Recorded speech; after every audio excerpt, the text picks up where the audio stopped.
and welcome to the Lam Research December 2024 earnings conference call. All participants will be in listen-only mode. Should you need assistance, please signal a conference specialist by pressing the star key followed by 0. After today's presentation, there will be an opportunity to ask questions. To ask a question, you may press star then 1 on your telephone keypad. To withdraw your question, please press star then 2. Please note, this event is being recorded. I would now like to turn the conference over to Ram Ganesh, Vice President of Investor Relations. Please go ahead. Thank you, and good afternoon, everyone.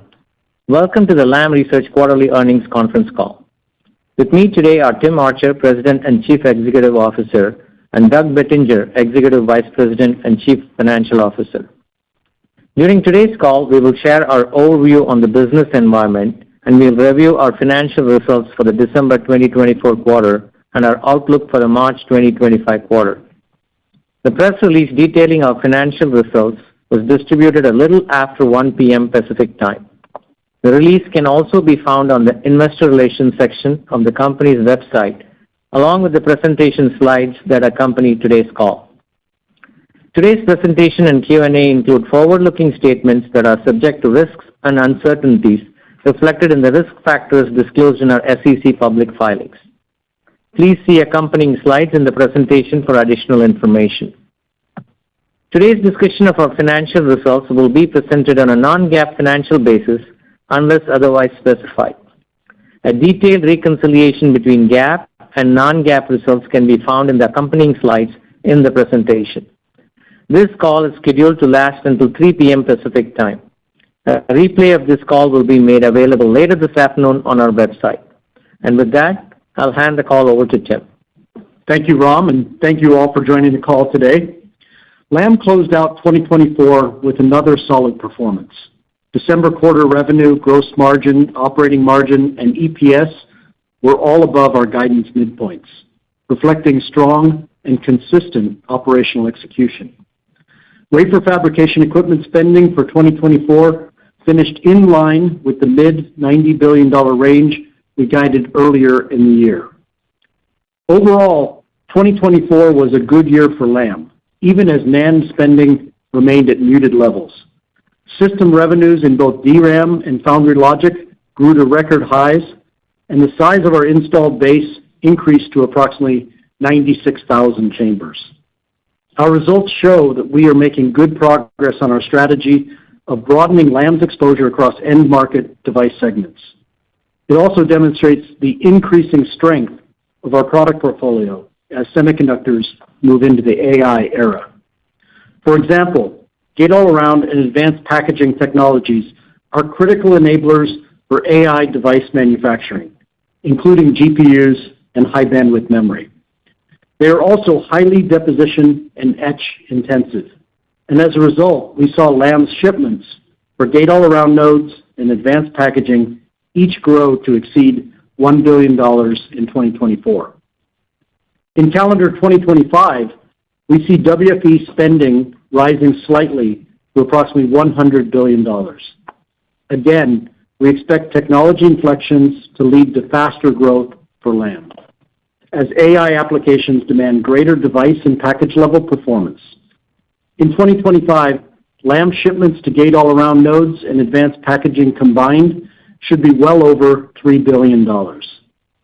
Customer migration towards backside power distribution and dry resist processing technologies will add further opportunity in the coming year.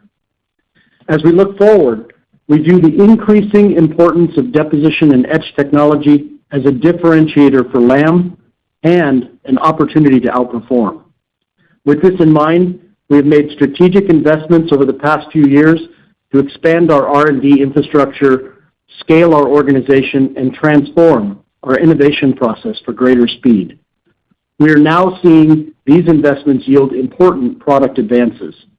Our recently introduced Cryo 3.0 technology is winning at the leading edge, delivering best-in-class results for high aspect ratio dielectric etch applications on our latest Vantex CX Plus product, and also helping extend the capabilities of our large flex installed base through cryo upgrades.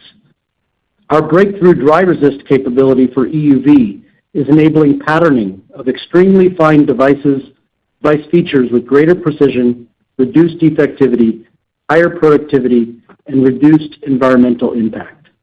You may have seen that earlier today, we announced that our Ether dry resist solution has achieved a major milestone, having just been selected as the production tool of record for high bandwidth DRAM at a leading memory customer. Technology inflections in DRAM and foundry logic, combined with an upgrade-focused NAND environment, create what we believe is a unique setup for Lam to outgrow WFE spending and strengthen our bottom line in calendar 2025.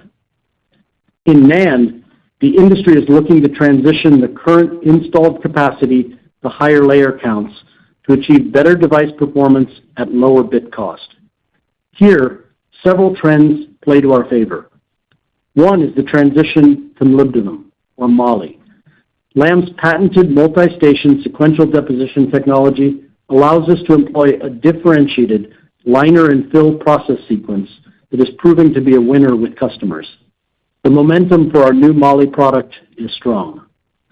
A second trend is the adoption of carbon gap fill to enable higher bit density and lower cost through multi-tier stacking. Our innovative PCVD-based pure carbon gap fill process provides high etch selectivity, superior mechanical properties, and simplified dry process removability.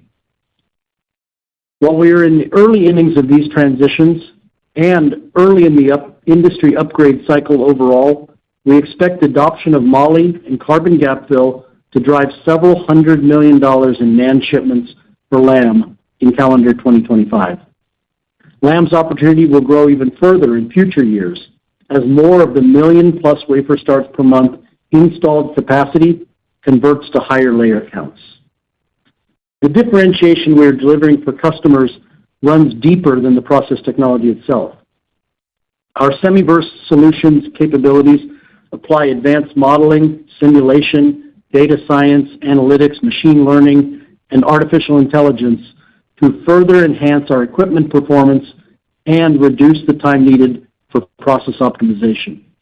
This is strengthening our competitiveness, and most recently, we used our Semiverse solutions capabilities to successfully defend a key dielectric etch application at a major memory manufacturer. Furthermore, we are leveraging these capabilities to help address the semiconductor industry's global workforce shortage. Through collaborations with universities in the United States, India, and Korea, Semiverse solution software is already being used to educate the next generation of semiconductor industry innovators. And our goal is to provide access to Lam's semiconductor simulation technology to tens of thousands of aspiring engineering students through the rest of the decade. In CSBG, our equipment intelligence and in-fab service automation solutions are seeing significant traction with customers. Last month, we announced the industry's first collaborative maintenance robot. Since then, we have shipped our Dextro cobot to a third major memory manufacturer, and it is being installed in their fab as part of a multi-year services agreement. Over the next decade, the semiconductor industry is expected to witness a strong expansion of fab capacity globally, and our cobot technology offers an important and cost-effective solution to enable precise and repeatable maintenance beyond what human workers alone can achieve. Lastly, our strategic investments in scaling our operations are paying off. Our Asia operations continue to ramp very efficiently, and in 2024, help drive meaningful improvement in both our responsiveness to rising customer demand and our gross margin. Doug will provide some additional detail in his prepared remarks, but as a headline, I am pleased we delivered in calendar 2024 approximately 160 basis points of operating margin expansion, even as we invested heavily in new products and infrastructure to fuel future growth. So to wrap up, Lam is in a strong position as we enter the new year. Deposition and etch are becoming increasingly vital to semiconductor manufacturing, and we have made key investments to strengthen Lam's product portfolio. I look forward to sharing more on this at our upcoming Investor Day. Thank you, and I'll now pass it on to Doug. Great. Thank you, Tim. Good afternoon, everyone, and thank you for joining our call today during what I know is a very busy earnings season. We delivered strong financial results in calendar year 2024 with revenue of $16.2 billion and diluted earnings per share of $3.36. We're obviously pleased with the company's continued strong execution. For calendar year 2024, CSBG revenue increased 11% to $6.6 billion, exceeding our expectations. Gross margin came in at 48.2%, which was the highest annual result since Lam merged with Novellus in 2013. Let's look at the details of our December quarter financial results. Our revenue, gross margin, operating margin, and earnings per share were all above the midpoint of our guided range. Revenue for the December quarter was $4.38 billion, which was an increase of 5% from the prior quarter. Our deferred revenue balance at quarter end was $2 billion, essentially flat with the September quarter. I do believe our deferred revenue balance will trend lower into calendar year 2025, but will likely fluctuate from quarter to quarter. From a market segment perspective, December quarter systems revenue in memory was 50%, up from 35% in the prior quarter. Within memory, non-volatile memory increased, coming in at 24% of our systems revenue, up from 11% in the prior quarter. This market segment has reached the high point since the end of 2022, driven by NAND spending on tech conversions from 1XX layer class devices to 256 layer. We expect these conversions to continue in calendar year 2025. DRAM represented 26% of systems revenue compared with 24% in the September quarter. DRAM spending was focused on tech upgrades to the 1-alpha, 1-beta, and some initial ramp of 1-gamma nodes to enable DDR5 and high bandwidth memory. HBM investments in our tools enabling through-silicon via capability continues to be strong. Foundry represented 35% of our systems revenue, a decrease from the percentage concentration in the September quarter of 41%. Growth for gate-all-around node spending partially offset the decline in mature node spending. The logic and other market segment was 15% of our systems revenue in the December quarter, down from the prior quarter level of 24%. The decrease was driven by reduced spending in both leading edge as well as specialty technology nodes. Now we'll discuss the regional composition of our total revenue. The China region accounted for 31%, which was down from 37% in the prior quarter. Most of our China revenue continued to come from domestic Chinese customers. The next largest geographic concentration was Korea at 25% of revenue in the December quarter, an increase compared with the September quarter level of 18%. And finally, Taiwan and the United States rounded out the remainder of the top four regions.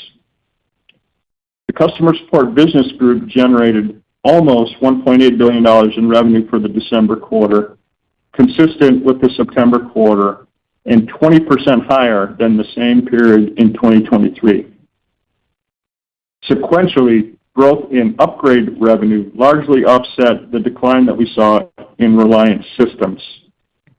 While spares and the Reliant product line continue to be the two largest components of CSBG revenue generation, we achieved record upgrade revenue, demonstrating the strength of that growing installed base. Turning to gross margin performance, the December quarter came in at 47.5%, which was above the midpoint of our guided range, but was down from the September quarter level of 48.2%. This was primarily a result of unfavorable customer mix, which we foreshadowed in the last earnings call. We've improved elements of our cost structure during the past 2 years and expanded the gross margin contribution from our Asia operation strategies by a little more than 100 basis points as we exited calendar year 2024.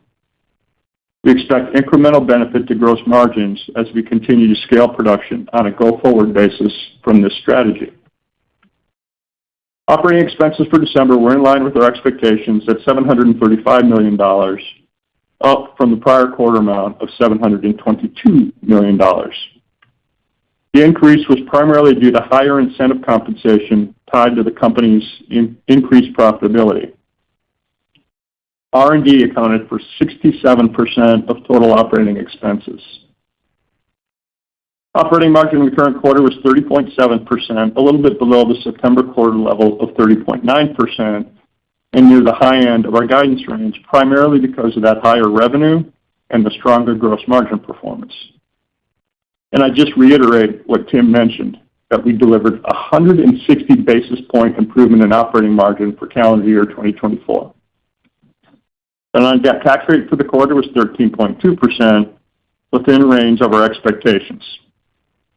Our estimate for the March 2025 quarter is for the tax rate to be in the low to mid-teens range.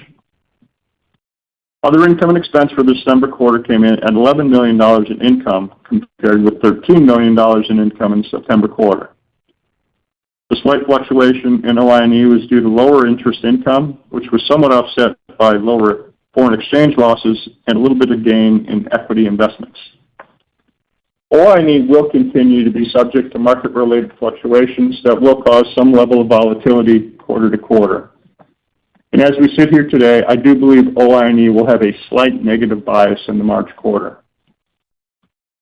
On the capital return side of things, we allocated approximately $650 million to open market share repurchases, and we paid $298 million in dividends in the December quarter. For the 2024 calendar year, we returned 98% of free cash flow, totaling $4 billion, which was at the high end of our long-term capital return plans of 75 to 100% of free cash flow. For the December quarter, diluted earnings per share came in at 91 cents. The diluted share count was roughly 1.29 billion shares, which was a reduction from the September quarter. During 2024, we repurchased nearly 34 million shares through our share buyback program, and we have $9.2 billion remaining on our board-authorized share repurchase plan. Let me pivot to the balance sheet.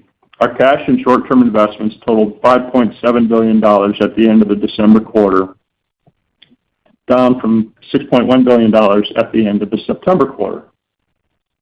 The main driver of the cash decrease was obviously our capital return activity. Day sales outstanding was 69 days in the December quarter, an increase from 64 days in the September quarter. Inventory at the December quarter end totaled $4.4 billion, a slight increase from the September quarter, as we prepare for higher revenues in the March 2025 quarter. Inventory turns were 2.1 times, flat from the prior quarter level. We will continue to manage inventory levels to the best of our ability to align with customer demand. We're pleased to announce that we upsized our revolving credit facility from $1.5 billion to $2 billion. Additionally, I just mentioned that we have $500 million of unsecured notes maturing in March this year, which we intend to simply pay off using cash on the balance sheet. We may choose to refinance this notional amount in the future as we continue to monitor the interest rate environment. By bolstering our liquidity with the credit facility, we've created some optionality and flexibility here. Non-cash expenses for the December quarter included approximately $82 million for equity compensation, $83 million in depreciation, and $13 million in amortization. Capital expenditures in the December quarter were $188 million, up $78 million from the September quarter. Spending was mainly centered on lab-related investments in the United States and Asia and manufacturing facilities supporting our global strategy to be close to customers' development and manufacturing locations. We ended the December quarter with approximately 18,300 regular full-time employees, which is an increase of approximately 600 people from the prior quarter. Growth was predominantly in field and factory roles to support increased tool installation as well as growing manufacturing activities. Now let's turn to our non-GAAP guidance for the March 2025 quarter. We're expecting revenue of $4.65 billion plus or minus $300 million. Gross margin of 48% plus or minus 1 percentage point. We anticipate roughly consistent levels of customer concentration. Operating margin of 32% plus or minus 1 percentage point. This guidance accounts for the normal seasonal increase in operating expenses that we always see at the beginning of the calendar year. And finally, earnings per share of $1 plus or minus 10 cents based on a share count of approximately 1.29 billion shares. I would mention that as we look into 2025, we plan to continue to deliver incremental leverage to the bottom line. At the same time, we will be growing R&D and continuing to grow investment in a digital transformation project that we initially launched in 2023. Each of these investments is expected to enable future financial benefits to the P&L that we plan to show you in February. So let me wrap up. We executed well in calendar year 2024. We delivered 11% growth in CSBG and 160 basis point improvement in operating margin, both of which exceeded our expectations from the beginning of last year. We've made key investments in our product portfolio to drive served available market and share opportunity, and we've grown the global infrastructure to collaborate and deliver innovative solutions for our customers. We also grew spending in that digital transformation program. We look forward to sharing more details on the strength of our product portfolio as well as an updated long-term financial model at our Investor Day in New York City on February 19th. We hope to see you there. Operator, that concludes our prepared remarks. Tim and I would now like to open up the call for questions. We will now begin the question and answer session. To ask a question, you may press star, then 1 on your telephone keypad. If you are using a speakerphone, please pick up your handset before pressing the keys. To withdraw your question, please press star, then 2. Our first question today is from Tim Arcuri with UBS. Please go ahead. Thanks a lot. Doug, can you speak about the gross margin? The guidance is pretty good, and you talked about Malaysia now is turning to a tailwind, and I know that the China mix is basically reset. So how to think about the puts and takes for gross margin as you move March and through the rest of the year? Yeah, Tim, I think we're going to be a pretty tight range, kind of where we've been the last quarter, plus or minus a little bit. And the puts and takes, as you know, because we've talked about this in the past, you're going to continue to see some headwinds from customer concentration. I think there's more headwind as we go through the year, most likely, offset to a certain extent by that Asia operations strategy. So those are the things to think about. I wouldn't run away from where we are right now, though. In fact, maybe trim it just a little tiny bit as we go through the year. Got it. And then can you give any color? I know you're saying that WFE is going to be up maybe $3, $4, $5 billion year over year, but can you provide any color by end market? I know, and I've asked you this before, but one of your peers is talking about NAND basically doubling this year. So can you give any color there? And do you think that it is possible that it doubles this year? Thanks. Yeah, Tim, maybe I'll unpack it just with a little bit of color. We're not going to give specific details, but NAND will be up this year. I don't know that it's going to double necessarily. Understand also, though, that NAND spending, there will be a little bit of NAND spending that will occur in China with a customer we can't sell to. So that may be a little different from the peer you're asking about. I think leading edge foundry is going to be pretty strong this year. I think that's pretty well understood, and DRAM will be plus or minus coming off a very strong year last year. I think it'll continue to be pretty strong this year.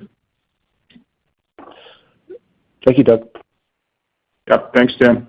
The next question is from Krish Sankar with Cowen and Company. Please go ahead. Yeah, hi, thanks for taking my question. First one, Doug, I had for you is kind of on China. What is kind of your visibility in terms of lead times? And also, can you help us quantify the impact of these recent China export controls for Lam in calendar 25? And then I have a follow-up. Yeah, Chris, our lead times really haven't changed too much, and I don't know if you're asking specific to China, but China's no different than the rest of the world. Geographically, lead times are pretty much the same. And yeah, obviously in early December there were some new regulations that came out restricting a handful of customers. That certainly impacted us. The forecasts we had from that group of customers was probably, $700 million or so. That obviously we won't be able to ship to those customers. And that revenue footprint, when we were looking at the forecast originally, would have been a little bit second half weighted in 2025. So that's the way to think about it. I don't know that that's all that different than what you've heard from our peers, Chris. Got it. That's very helpful for quantifying that, Doug. And then just a quick follow-up. You spoke about your WFE growing maybe 4 or 5% this year on a year-over-year basis. How to think about the split between systems and CSBG in March and how that evolves through the rest of the year? I'm not going to get into the detail of kind of how much is CSBG and how much is systems. I would tell you that there's some headwinds in CSBG related to the Reliant grouping, right? I think that's pretty well understood. There's not a huge amount of spending in mature node outside of China, and then within China we've got a handful of customers that, like I said, are now restricted. Offset, though, it's going to be a strong year for upgrades, and we've been talking about that, right? We believe NAND spending is going to be largely upgrade related, and that's going to benefit the upgrade product line within CSBG. Got it. Thanks a lot, Doug. Yeah, thanks, Chris. The next question is from C.J. Muse with Cantor Fitzgerald. Please go ahead. Yeah, thank you for taking the question. I guess to maybe piggyback on that question, could you speak to, if you had to rank order by product or upgrade or whatnot, how we should be thinking about what are the biggest kind of incremental drivers for you? I think you talked about gate-all-around and advanced packaging growing an incremental $1 billion in calendar 2025. Could you kind of add to that in terms of NAND upgrades, Moly, anything else that is relevant that we should be thinking about in 2025? Yeah, CJ, let me start with that one. I think that, from perspective of kind of the most impactful change year on year, I think for us it's NAND. It's NAND starting to come back, and again the very strong position we have within every dollar spent on a NAND upgrade, and that's kind of across the board. The etch tools and such that need to be upgraded, but at the same time. On the last call, I mentioned this point that about 2/3 of the bits are still being manufactured on nodes below 200 layers. And what happens as you move above 200 layers is not only do you have to upgrade the existing tools, but you have to start adding additional tools to deal with the complexity of that transition. And so that's where we talk about like the new carbon gap fill tool, which is key to multi-tier stacking, which you start to see in the 200, 300 layer generations. And as you get to 300 layers and beyond, you start seeing new tools get added like Moly, that transition. So, it depends on which customer and exactly which transitions they're switching to, but NAND, from both an upgrade and new tool shipment, is probably our largest year-on-year difference. But there's no doubt that our strong position in advanced packaging and the strength that Doug alluded to within leading edge foundry and what that means for advanced packaging continues to show growth there. And so I feel like, as I said, there's a nice setup here where many of the areas we've been investing in really are starting to come together this year. It's very helpful. I guess as a follow-up, and Doug, I'm not sure you're going to want to answer this, but if I were to annualize implied shipments for March, that would suggest pretty meaningful top-line growth year-on-year relative to the WFE growth that you outlined. So should we be thinking about revenues lower in the second half, or are you really highlighting tremendous outperformance in 2025? Yeah, I don't know, CJ. I'm not going to answer that question. So you kind of answered your own question. I'm not going to get into giving you quarter-by-quarter guidance. Listen, WFE is going to grow a little bit. We're going to outperform WFE. We're confident about making those statements. We've been making it for a little bit of time now. The rest of it will depend on profile of spending, and so forth. I don't know if you just annualize March, if that's the right way to look at it. Like I said, we're going to guide one quarter at a time. I don't know. You got to do a little of your own pencil work. Don't lose sight of what I did say though about the second half weighting of some of that China customer that all of a sudden we can't ship to any longer. That would have been a little bit second half weighted. So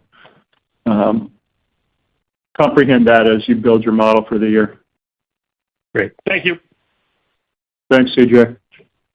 The next question is from Harlan Sur with J.P. Morgan. Please go ahead. Good afternoon. Thanks for taking my question. On advanced packaging and high bandwidth memory, I know you guys started last year with the view that your advanced packaging business would do about $700-800 million in revenues on the April earnings call. You upped that to $1 billion, and then that number was further upped to over $1 billion. Can you guys just true us up? What was the actual revenue you drove in calendar 24 on advanced packaging? And then with bit demand growth for HBM targeted to grow 50-70% per year over the next couple of years, the move from 8 high to 12 high, you've got the move in advanced packaging from 2.5D to 3D SOIC. Like, how should we think about your advanced packaging / HBM growth profile for this year? And in general, over the next few years, sort of, how do we think about the mid to longer term growth profile? Yeah, Harlan, maybe I'll chime in and then let Tim add on. Yeah, I mean, I'm not going to give you a precise number, but in 2024, we finished above $1 billion. I don't think that surprises you.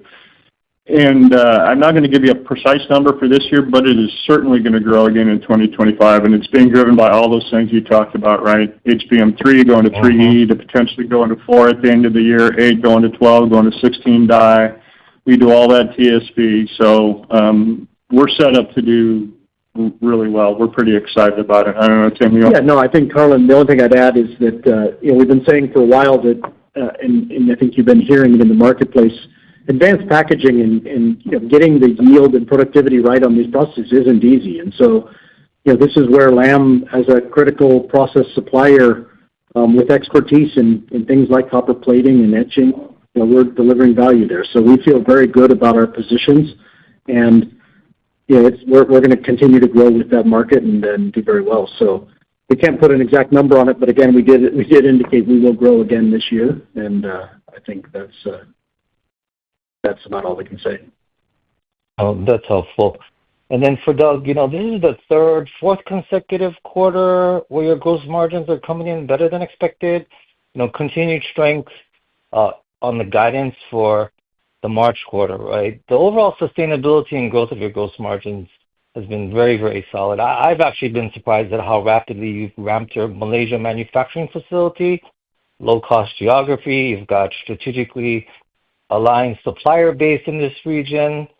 At the same time, you guys have also, I think, consolidated a significant part of the higher cost manufacturing base. So is it fair to assume that on incremental revenue growth going forward, most of this is flowing through Malaysia, and so better incremental gross margin flow through, and maybe any way to help us kind of quantify that? Yeah, I'm not going to quantify it. I mean, I just gave you a number, right, that we've delivered over 100 basis points from the strategy already. There's a little bit more to go for sure. Don't lose sight of the fact, though, that we're going to have the headwind from customer mix that we've been talking about for a while, so I'm trying to telegraph that to you as well. I guess, listen, we're pretty pleased with our performance on gross margin. Frankly, this was all done by us, right? This was a proactive strategy. When things turned down in early 23, we jumped on the horse and started riding down the trail. And frankly, the guys and gals in our global operations organization have done a phenomenal job here, right? So super happy with what's going on. We're going to keep driving this. But don't run away with it too much right now because, like I said, we've got that customer concentration headwind that we got to deal with here. And Harlan, the only thing I would add is that, I think that you should take away from this that Lam is committed to make investments to, see a sustainable step up in performance. And that's what we did. Doug, for many quarters, was talking about how Malaysia was a headwind, that investment we were making as we ramped it, and it wasn't yet up and going. And now you're seeing a little bit of the same thing with the investment we keep talking about with digital transformation. there's going to be a period here where we're investing, but long term, we have a view that this company and the semiconductor industry in general are going to be bigger, and we want to have fundamental improvements in our operations and in our cost structure. And so, I think Malaysia is a great sign of what we've done, and I think the digital transformation is something that's still yet to come, and it just shows that we have a very long-term commitment to improving the financials of this company. Yeah. Thanks, Tim. Thanks, Doug. Thanks, Harlan. The next question is from Toshiya Hari with Goldman Sachs. Please go ahead. Hi, good afternoon. Thank you so much for taking the question. I had two as well. The first one, the outperformance relative to WFE you guys expect to deliver this year, is that mostly a function of dep and etch growing as a percentage of the overall WFE market, or is it that plus you guys winning share within dep and etch? And if it's both, on the latter, which applications do you guys have the highest expectations from a market share gains perspective? Well, it is both, but as we've described in the past, that often the way we look at market share gains is the wins of new applications, some of which didn't exist before. And so, it's not always a head-to-head fight that results in one winner for an application. I gave an example of that with the carbon gap fill, new application that gets created simply because of the growing complexity of tier stacking in NAND. Ultimately, that results in share gain as measured by our share of our SAM and also our share of the market itself. So there are a number of those. I think there are pure market share wins. We talked about obviously our Ether announcement today, where that win is created through SAM expansion, where we move into markets where we previously haven't competed before, and do become the tool of record based on superior technology and product performance. And so it's hard. It really is a makeup of many different things as to why we think we outperform, but it's really driven by what you said at the beginning. Etch and deposition are becoming incredibly more important to the building of these complex structures, whether it's gate-all-around, it's the advanced packaging 3D structures, it's the new architectures in DRAM, it's the multi-tier stacking in NAND. All of those are accomplished through new, very complex etch and dep processes that Lam is leading in. Got it. That's great. Thank you. And then for CSBG, maybe for Doug, I know you're not going to guide the full year. The spares part of the business, upgrade part of the business, historically it's been, obviously correlated with your chamber count, which continues to grow. Is there a way to think about Reliant in 25 on a year-over-year basis?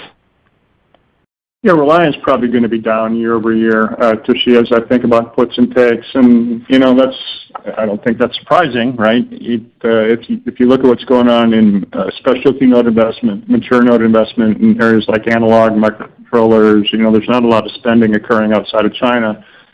And then I think China WFE is going to be softer year over year, 24 to 25, and we lost a handful of customers as well. So that'll contribute to all of that there relative to Reliant.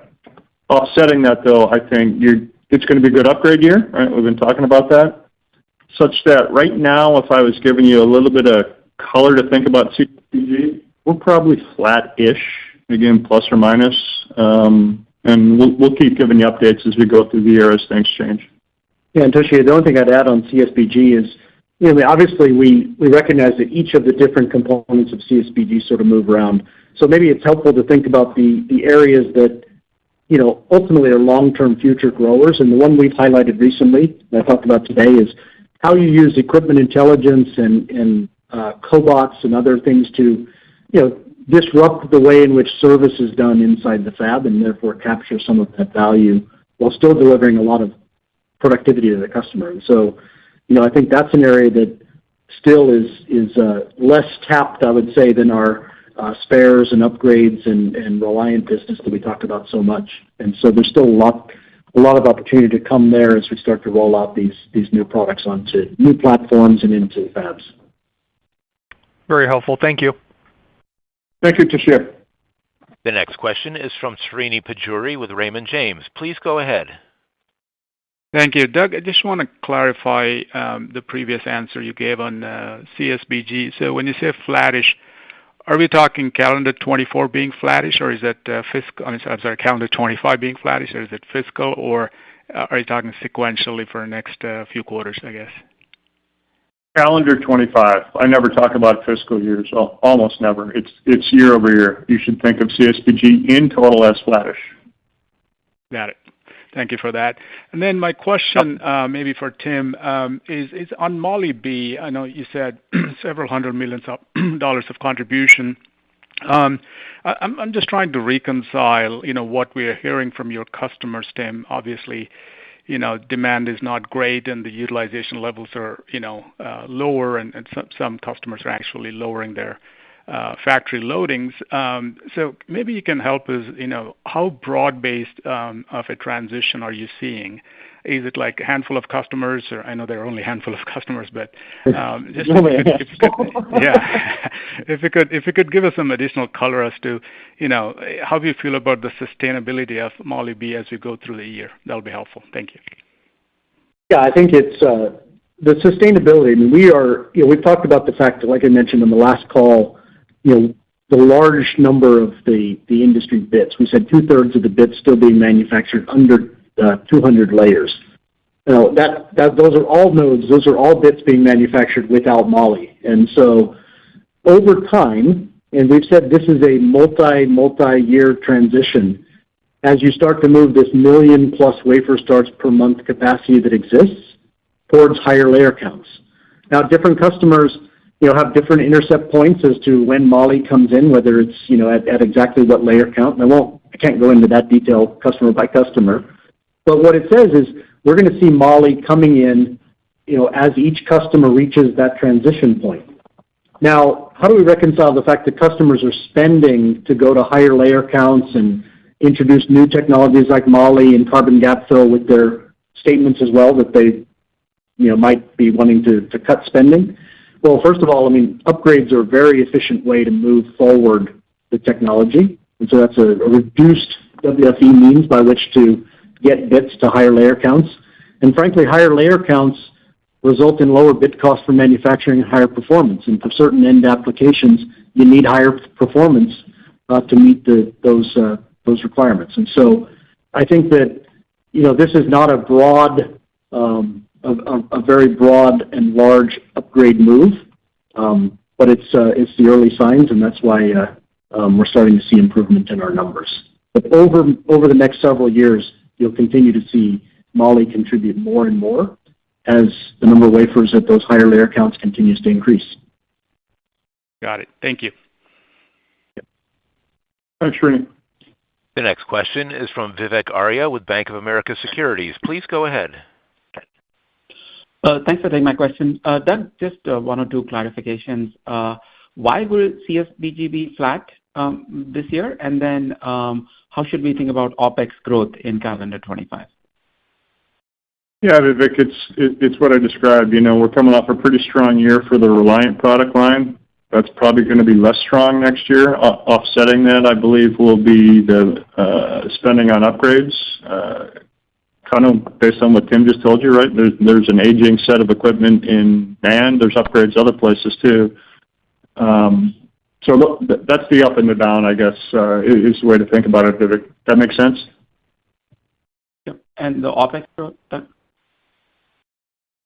Listen, we're gonna increase spending this year, right? I talked about we're growing R&D. We're investing in a digital transformation project that's going to deliver future financial benefit. But also, listen to what I said in the scripted remarks. We plan to deliver some amount of leverage this year too, right? We're going to deliver leverage to the P&L. So, revenue should grow faster than OpEx is the way to think about it. So last year, Doug, so OpEx was up mid-teens. Should we assume a similar kind of OpEx growth given the digital transformation projects, or would it be, very different from that run rate? Yeah, Vivek, I'm going to guide you one quarter at a time. You'll get a little bit of leverage from us this year. So that's as much as I'm going to give you right now. Okay, thank you. The next question is from Atif Malik with Citi. Please go ahead. Hi, thank you for taking my questions. First, a quick clarification that 100 billion WFE number is unrestricted WFE, meaning it includes your expectations, what your indigenous competitors are going to earn in sales as well. That's the first question. Atif, it's all in. It's everything, right? There were restricted customers in 24. There's restricted customers in 25. We're describing it all in to the best of our ability.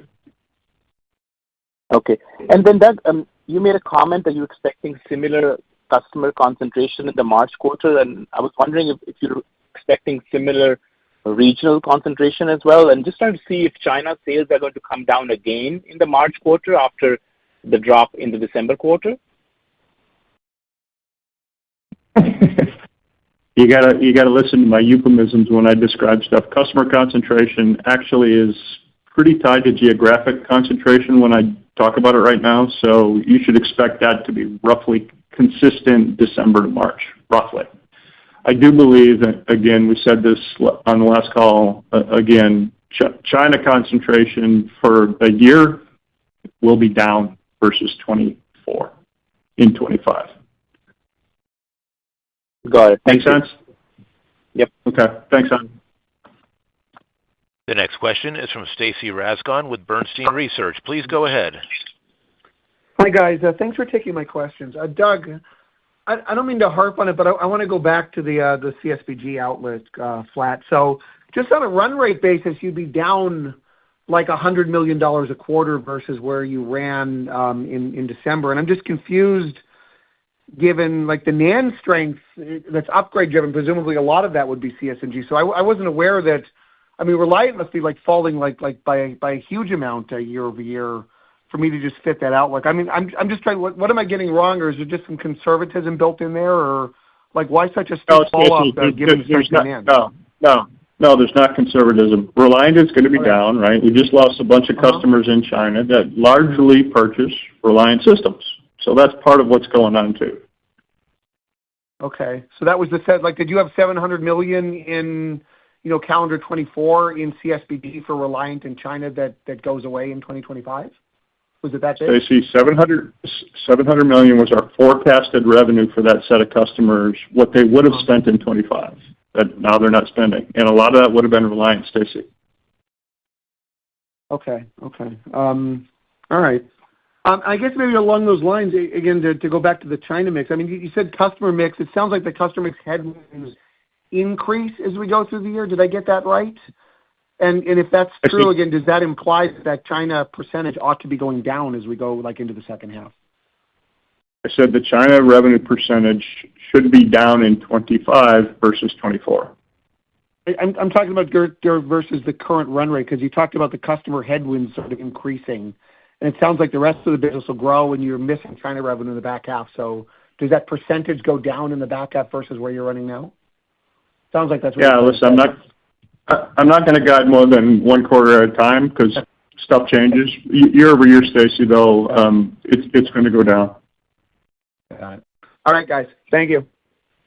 Okay. Thanks. Yeah. The next question is from Joe Moore with Morgan Stanley. Please go ahead. Great. Thank you. In terms of NAND being the strongest growth business, can you kind of characterize where we are from a NAND WFE basis? And I guess, it's a little surprising because we're seeing these utilization cuts and things like that. And I know you'd alluded to technology transitions, but just maybe a little bit more color on, why NAND is strong at a time when the economics of NAND seem to be softening. Yeah. I think that, one, we would characterize the NAND spending today very much as technology migration. And so I think that, as I said, comes into play for different reasons. One is it does help reduce bit cost and also improve device performance. And so there are customers that are looking to make some changes there on certain lines they have. Now, when we talk about the growth, we haven't obviously given a number for what NAND WFE will be in 2025, but it's coming off of, as you know, a very low base. And it's primarily all of the spending this year is on upgrades.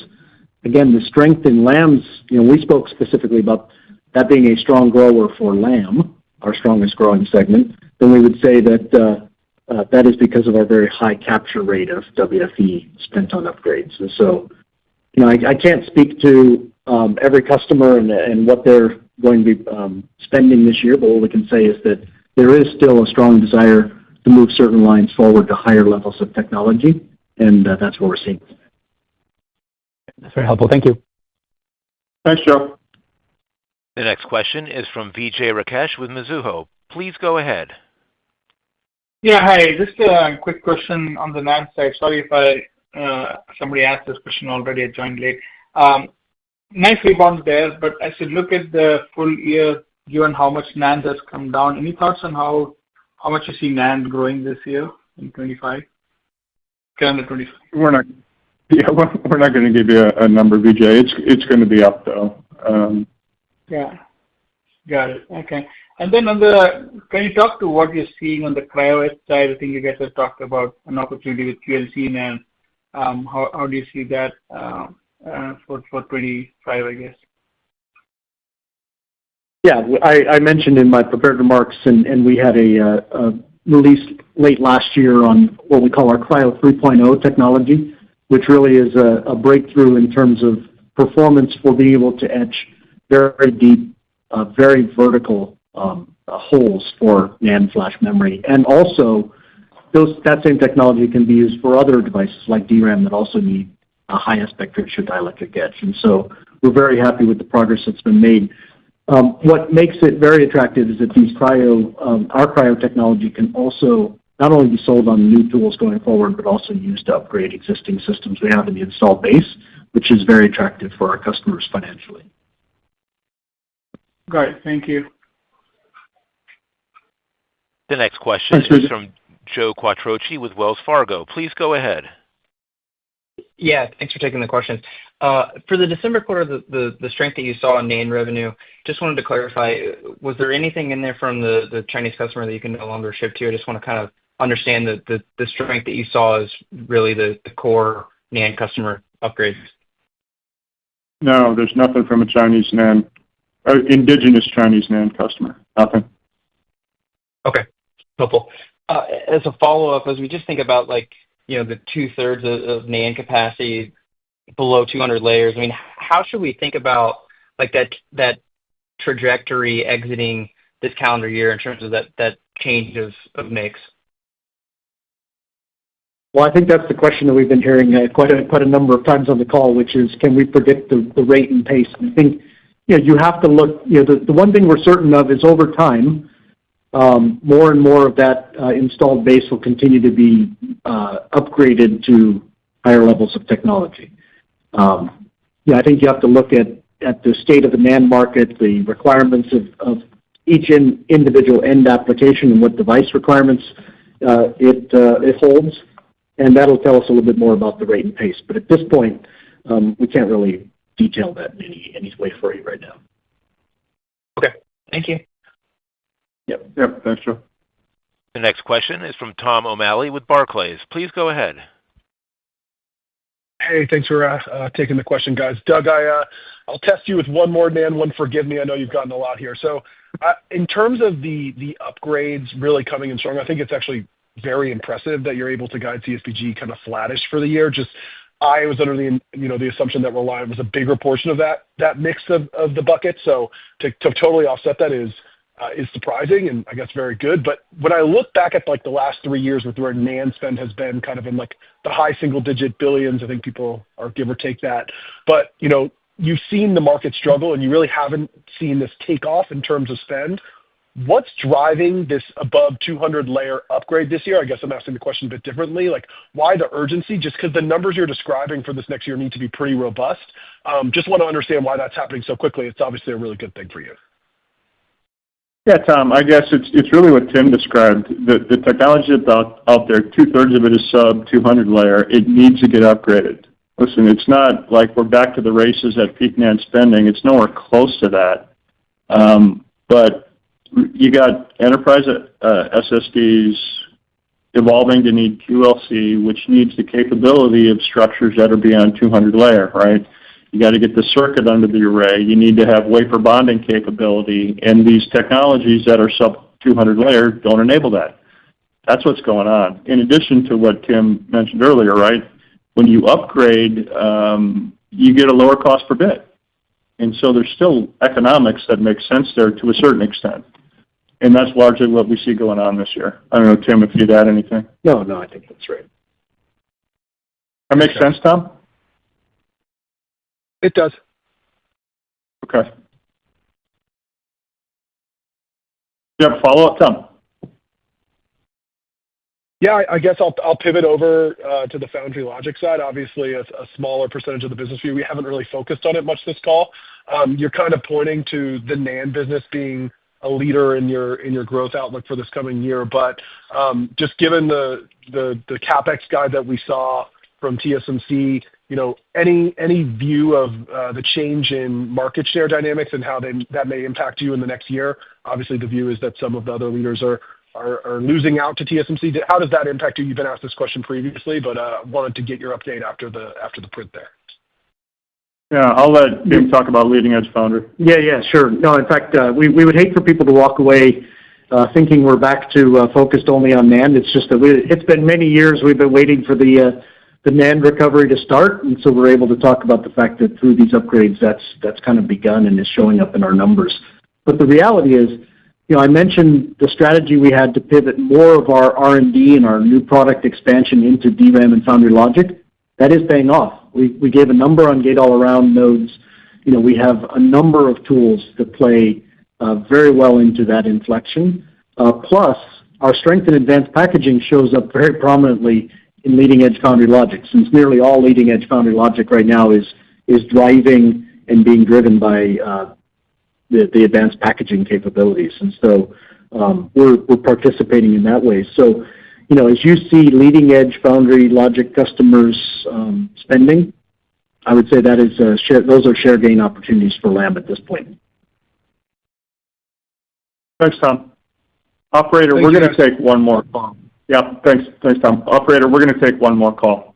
And that question is from Brian Chin with Stifel. Please go ahead. Hi there. Good afternoon. Thanks for letting us ask a few questions. For dry resist deposition and development, can you remind us of the SAM or maybe revenue potential per 10K wafer start per month? And then tied to that, what is the timing and magnitude of your revenue opportunity and this win, and where are you with other DRAM players? Listen, we're in good position. We've talked about previously a DQR position. We've got hardware in everybody's R&D facility. Everybody's looking at this that's using it, I guess is what I would tell you. We were super excited about this one because it's a production tool of record decision, right? It's going to ramp. It's not going to be huge dollars this year, Brian, but it is going to certainly be generating revenue. But it was a real important milestone for us. Okay, that's great. Maybe for the quick follow-up, what factor does the introduction of wafer bonding on NAND roadmaps, I guess, have on your capture rate of NAND spending? Oh, and an upgrade. I mean, primarily, we do a lot of things mostly related to the stack is what we've been talking about. There are other elements of our, say, certain tools that can go into and play in the wafer bonding space, but we don't do wafer bonding itself. But I'd say it's minimal impact. I mean, our capture rate of an upgrade cycle will still be very high. Got it. And that's primarily, as you stack to, we talked about carbon gap fill. We talked about the need to upgrade other tools to do higher aspect ratio etches, et cetera. We haven't even talked about the fact that for many years we've been selling tools that also help offset stress of higher layer counts. And so really the complexity of these devices, now adding wafer bonding as well, it opens up a lot of opportunities for a critical process supplier like Lam to participate. Great. Thank you. Yep. Awesome. Thank you, Brian. With that, operator, we're going to wrap the call up. Listen, Tim and I and the rest of the management team are super excited to see you guys on February 19th in New York at our Investor Day. I hope you are all going to be able to make it. We'll have some interesting new products to talk about, and like I said, we're going to update the financial model. So, operator, with that, let's close off the call. The conference is now concluded. Thank you for attending today's presentation. You may now disconnect.